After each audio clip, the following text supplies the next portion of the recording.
The story of this organization actually starting 12 years ago when my big brother Moti, and I love this guy, he, like every other Israeli, when he finished his military service, he came over here to look for a temporary job, just make a little bit money and go back to Israel, start his life, university, get married, kids like everybody else.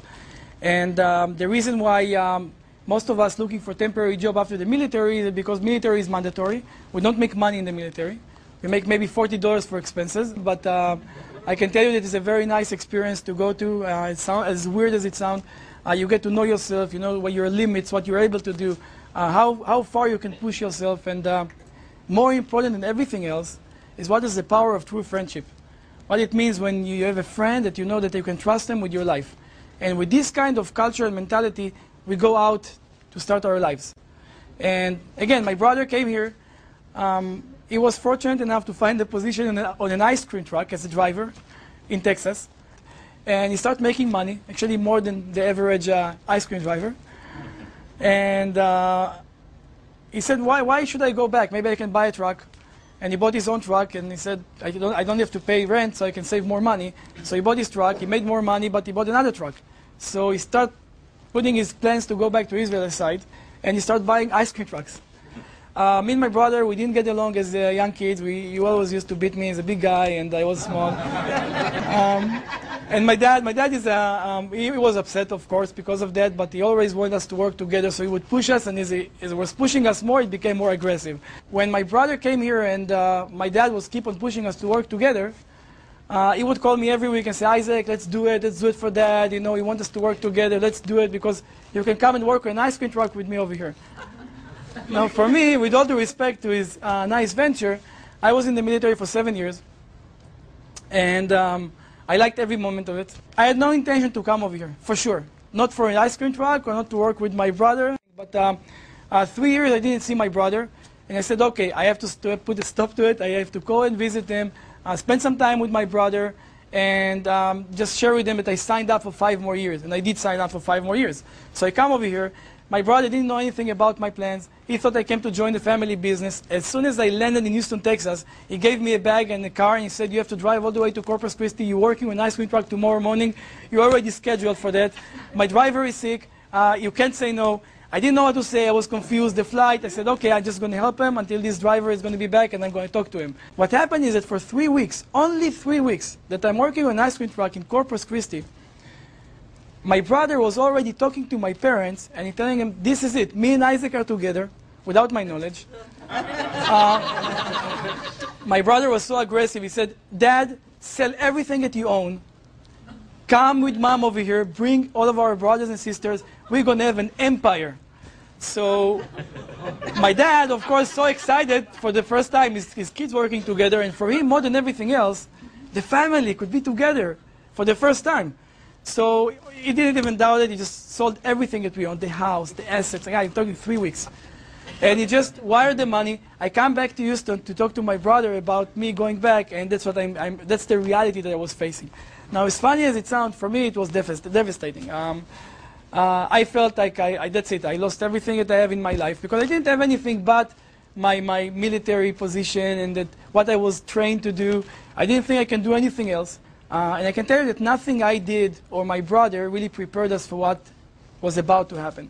What we did, it was a crisis, of course, and everybody was shaky, and we almost, like, the family almost tore apart because of what happened to us. But me and my brother, we said, okay, this is it. It is what it is. Let's deal with it. Let's make it happen, and let's make sure that we don't screw it up. This is it. You have one chance to save a family. Like I'm sure that you guys are doing, say, okay, how do I start my business? What do I do? What do I do next?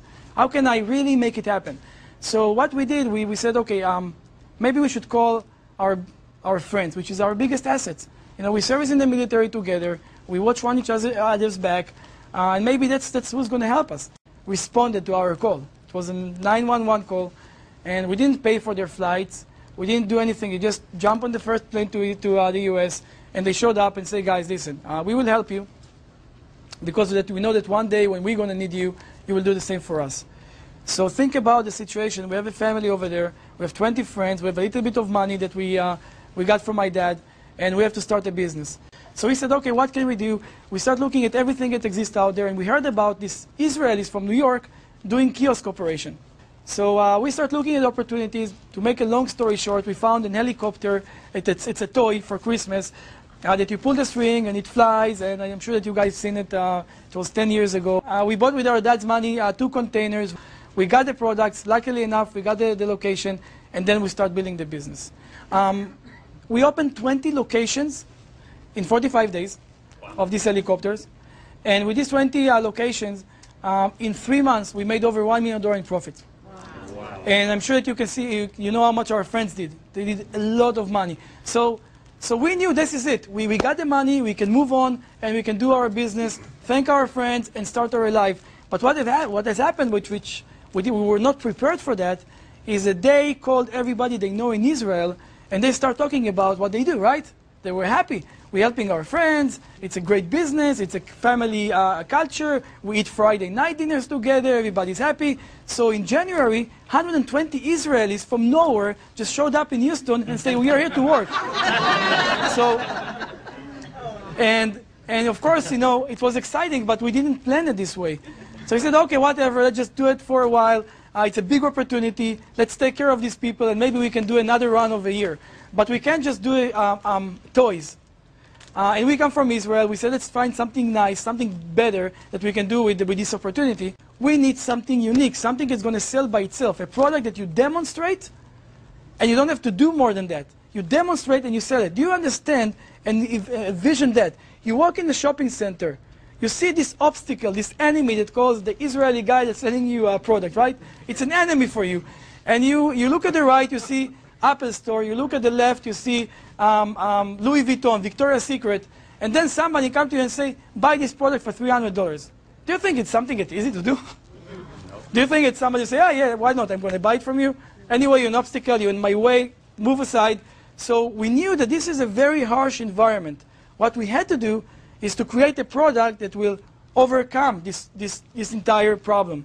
And how do you do it? You create a product that just by demonstrating it, showing it once to a customer, not only that he say, yes, I'm willing to pay this money, show me more. So we start working the business. We opened in the second year 60 locations, up from 20. The third year, 120 locations. Now you can do the math. Each one of these locations sells $40,000 a month. It was crazy. It was really, we were growing a wealthy community that really shared the wealth, but we're enjoying it. We live together. We nourish one each other. We really take care of everybody. And my parents, my dad and my mom, they become the parents of everybody. I'm talking sometimes, in a certain point, even 2,000 representatives worldwide thought that my parents, they're their parents. You know, it was crazy.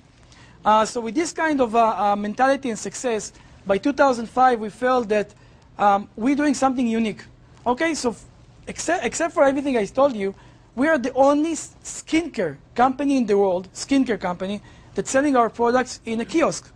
That's what we did. We took everything that we learned from the field. We collected comments from everybody, from all of our people, and every day my dad would just call everybody and they get just notes of this is what we need to fix, that's what we need to do. 90% of our success is listening to the field. 90%. And not only listen, implementing it. This is what makes this company the company of the people, the company of its own representative and not an ownership company. I wish we could take the credit, but it's not ours to take. So with this kind of mentality, we created Seacret. Seacret is a brand that was created by over 2,000 representatives worldwide. And just I'm saying worldwide, just so you know, while we were opening all these locations, we expanded to Australia, to New Zealand, to South Africa, to Europe, to Russia, to South America, not because we want to take over the world. Our guys working over here, they want to travel, they call us from South Africa, hey, we have malls over here, can we open them? And we say, of course. So the power of the people that are advancing, that want to become more, that become partners, we develop partners. So anyway, just to conclude, because I know it's a long day today, we came up with Seacret. Seacret became one of the most successful lines, actually the biggest Dead Sea skincare company in the world. We become bigger than the company didn't want to sell the products in 3 years. Thank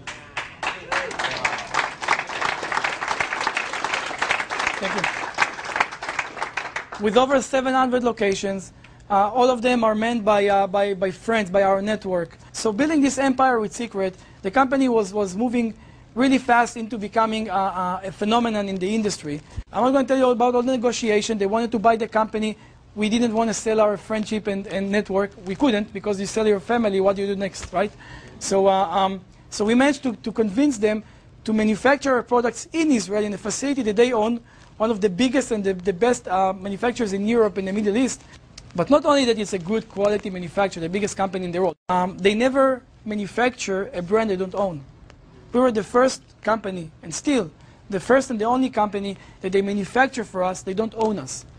Maybe they thought that one day we're going to break and we're going to sell it, but it doesn't really matter. For us, what is important is that they took everything that they know, everything that they learned about the Dead Sea, and they implemented in these products. And not only what we did, they took us 10 steps even higher. We had a very clear vision of where we're going with this company, and the vision was we opening 500 stores worldwide. We're going to be the biggest branded store of skincare in the world. We knew where we're going with it, and then what happened is that a young girl, 20 years old, she's working the first day, she's breaking the company record. The second day, she's doing over $3,000 in sales. I'm sure you can imagine that we have 2,000 representatives, but when it's here in Phoenix, and it's the first American that is making it happen, all of us heard about it. We invited her to our office, 20 years old, standing in front of us, and we asked her, where you come from? How can we get more like you? And she... And she's saying, you know, there is this industry that's called network marketing, and there are many people like me over there. And as she said that, we said, oh no, these guys, it's the MLM, it's a scam, it's embarrassing that she even talked about it in front of us over here in our office. So, but she's going on and on about the industry, and you say, oh, forget about it, that's fine. The good news, we can save you. We can save your soul from this horrible industry, and your friends as well. Because if you can bring them over, they can be part of a real business, a real community. And she's saying, no, it's you guys don't understand. You are wrong. You don't know what you're doing, you know. Back then, we did over $100 million a year, and at 20 years old, that just found out what business is, coming to us and telling us, you don't know what you're doing, you're wrong, you're going the other, you know, you're going backward instead of forward. This company is not going to be successful as much as you can if you go in network marketing. We said, you're convincing us to go to the dark side? You really? Are you serious about it? So we're sending her home and say thank you so much. But she definitely planted the seed in our head. So we do our research. We 6 months of really digging into the entire network marketing industry. And yes, this industry is amazing. I'm not going to tell you that, that everybody changed his mind immediately. It was a process. So as you probably know, we're converting our organization into network marketing as we speak right now. You guys are the pioneers to help us go into network marketing. We are very proud to be in this industry. As much as we had the bad perception about it before, but it doesn't mean that the industry is healthy. I can tell you that there are still companies out there that don't have the right practice for network marketing, because network marketing is the power of the people. And if you don't know how to use the power of the people, if you don't know how to move this power the right direction, it can go bad. What we can do for you is we can create a perfect product to give you the ability to just show it without the need to oversell, to overpromise, and tell you that if you do it, you're not part of this community. If you're going to go over there and you're going to lie, you're going to push, because you're hungry to make money, guys, it's okay, everybody's hungry. But be patient. Okay, do it right. Use the tools, the real tools that we're giving you in your hand to make it happen. Build a real organization, not just a success story and just something that is fake. And when companies don't really enforce it, that's what happened. Rumors going outside. You hear stories about families lose everything they have because they spent $10,000 buying an inventory that they can't sell because somebody told them that if you're going to buy it, they're going to be rich, right? We don't want this kind of behavior in this company. And there are companies out there that really have the right practice. Okay, so we see it. We see that it's doable. And we come from a community business. We say, okay, can we duplicate what we did in this business? We definitely have high expectations. I just want to tell you what we're doing with Seacret. We already opened in 35 countries with a kiosk, okay? And what we will do is we're going to invest in you. We develop leaders from this organization. With these leaders, we're going to go outside and help, really help our kiosk operators to convert from a kiosk operation into network. And just without talking about the project, you as leaders, the one that really can sustain this kind of structure, will have kiosks in your downline. You'll have people that really demonstrate and sell products all day long and able to create leads for you in your downlines, and it means that you can create success from doing this business right. I don't want to tell my story anymore. I want to hear your stories, because this company and where it's going, it's bigger than me. It's you.